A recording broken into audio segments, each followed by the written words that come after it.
నమస్తే, welcome to crunch TV. నేను మీ రిషి. ఈ రోజు వార్తల్లోని ముఖ్యాంశాలు చూద్దాం. వేములవాడలో అన్నదాన కేంద్రం, రైతులను ఇబ్బంది పెట్టొద్దు తుమ్మల నాగేశ్వరరావు. సీఎం సభకు కాంగ్రెస్ ఎమ్మెల్యే డుమ్మా, రుణమాఫీ కాలేదు, నిన్నటి నుండి కాలేజీలు బంద్, ఏపీ అసెంబ్లీ ప్రశ్నోత్తరాలు, జనవరిలో పంచాయతీ ఎన్నికలు, హైదరాబాద్ లో వణికిస్తున్న చలి. వేములవాడలోని సీఎం రేవంత్ రెడ్డి గారు పర్యటిస్తున్నారు. ఈ సందర్భంగా వేములవాడలోని శ్రీ రాజరాజేశ్వర స్వామిని ఆయన దర్శించుకున్నారు.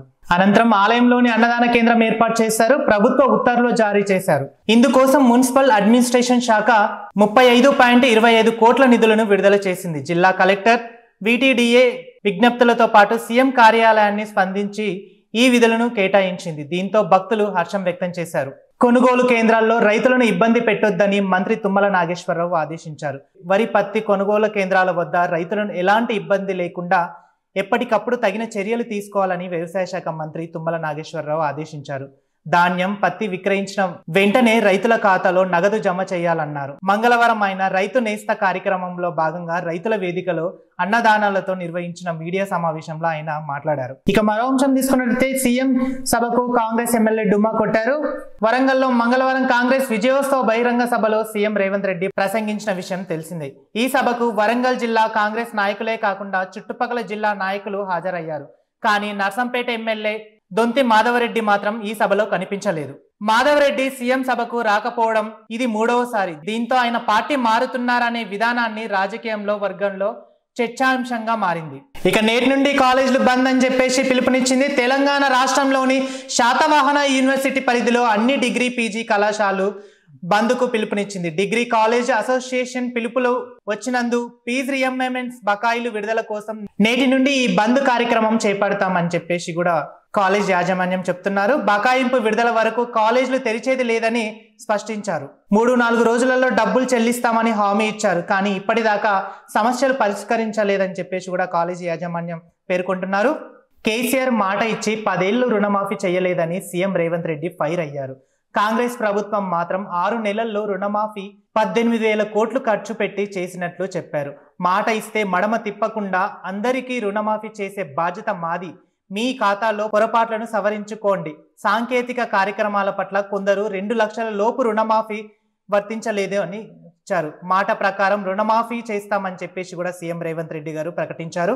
ఇక ఏపీలో అసెంబ్లీ సమావేశాలు ప్రారంభమయ్యాయి. 9 గంటలకు ప్రారంభమైన వాటిలో ప్రశ్నోత్తరాలు తీసుకున్నట్టయితే ఇలా ఉన్నాయి. ఇక ప్రశ్నోత్తరాలు చూసుకున్నట్టయితే ఇళ్ల స్థలాల పంపిణీ అవకతవకలు, ఐస్ లైన్ రిజిస్ట్రేషన్ల కొనుగోలు, ఇక ఓడరేవులు, ఫిషింగ్, గోదావరి పుష్కరాలు, ఆదోని ఆటో నగర్ అభివృద్ధి, NTR సృజనాత్మక స్రవంతి పథకం, విజయ డైరీ, రాష్ట్రంలోని క్రీడా మైదానాలు, పేదలకు ఇండ్లు, రాష్ట్రంలో మందులు, మాజీ ఎమ్మెల్యే నారా రామ్మూర్తి నాయుడుపై సంతాప సభ, కూటమి ప్రభుత్వంలో 150 రోజుల పాలన ఎలా ఉంది అనేది కూడా చర్చాంశంగా మారుతుంది. ఆంధ్రప్రదేశ్ ఎక్స్చేంజ్ చట్టం సవరణ 2024, ఆంధ్రప్రదేశ్ ఎక్స్చేంజ్ ఇండియా ఫారిన్ మైండ్లో కూడా 2024 సవరణ చట్టం కూడా చూస్తున్నాము. ఇక రిషికొండపై నిబంధనలు విరుద్ధంగా నిర్మించే భవనాలపై స్వల్పకాలిక చర్చ నడుస్తుంది. దీనికి కూడా మంత్రులు ఆన్సర్ ఇస్తారు. ఇక తెలంగాణలో ఎప్పుడెప్పుడా అని ఎదురు చూస్తున్న పంచాయతీ ఎన్నికలు రానే వచ్చాయి. ఎప్పుడెప్పుడా అని తెలంగాణ మొత్తం ఎదురు చూస్తున్న పంచాయతీ ఎన్నికలు జనవరిలో నిర్వహించే అవకాశాలు ఉన్నాయని సమాచారం. డిసెంబర్ చివరి వారంలో స్కెడ్యూల్ విడుదల చేసే అవకాశం ఉందని చెప్పేసి కూడా పేర్కొంటున్నారు. జనవరి 7వ తేదీన నోటిఫికేషన్ ఇచ్చి సూచనలు. పంచాయతీ ఎన్నికలు ఈసారి 3 దశల్లో నిర్వహించేలా ఎన్నికల సంఘం ఏర్పాట్లు చేస్తున్నట్టు సమాచారం అందుతుంది.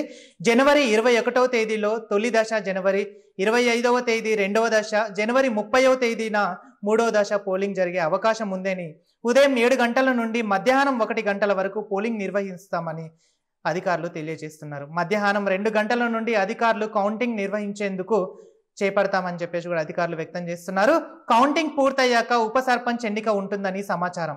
ఈ నేపథ్యంలో పంచాయతీ వార్డు సభ్యులతో కలిసి రిజిస్ట్రేషన్లు చేయించుకోవాలని కూడా కసరత్తులు చేస్తున్నారు. ఇక పోటీకి కావాల్సిన అర్హతలు ఏంటనేది చూద్దాం.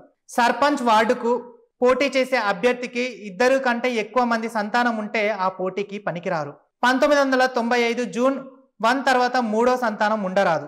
ఒక కాన్పులో 2 లేదా 3 పుడితే వారు పోటీలో పాల్గొనవచ్చు. పోటీ చేసే అభ్యర్థికి కనీసం 21 సంవత్సరం ఉండాలని చెప్పేసి కూడా ఆదేశించారు. పోటీ చేసే అభ్యర్థి గ్రామ పంచాయతీలో ఓటర్ల నమోదై ఉండాలని చెప్పేసి కూడా వెల్లడించారు. వార్డు మెంబర్లు, సర్పంచ్లు, ప్రతిపాదకులు అదే వార్డు గ్రామంలో ఓటర్లు అయి ఉండాలని చెప్పేసి కూడా వ్యక్తం చేశారు. స్థానిక సంస్థలో ఉద్యోగాలు అంగన్వాడీ కార్యకర్తలు పోటీకి పనికిరారని చెప్పేసి కూడా ఉత్తర్వులు జారీ చేశారు. దేవాదాయ సెక్షన్ 15 ప్రకారం ఏర్పాటు చేసిన సంస్థలో పోటీలు అనర్హులని చెప్పేసి కూడా ప్రభుత్వం విధించింది. ప్రభుత్వం ద్వారా 25% మించి పెట్టుబడులు కలిగి సంస్థ కంపెనీలు మేనేజర్లుగా సెక్రటరీలు పనికిరారని చెప్పేసి కూడా వ్యక్తం చేశారు. ప్రభుత్వ ఉద్యోగులు రాజీనామా చేసి ధృవీకరణ పత్రాలు కూడా నామినేషన్ లో జత చేయాలని చెప్పేసి కూడా వ్యక్తం చేశారు. ఇక రాష్ట్రంలోని చలి తీవ్రత కూడా పెరుగుతున్నట్టు సమాచారం. ఎందుకంటే చలి తీవ్రత కూడా హైదరాబాద్ లో చాలా విపరీతంగా ఉందని చెప్పేసి కూడా జనాలు ఆందోళన చెందుతున్నారు. ఇక ఇవి బులెటిన్ అప్డేట్స్ చూస్తూనే ఉండండి క్రంచ్ టీవీ.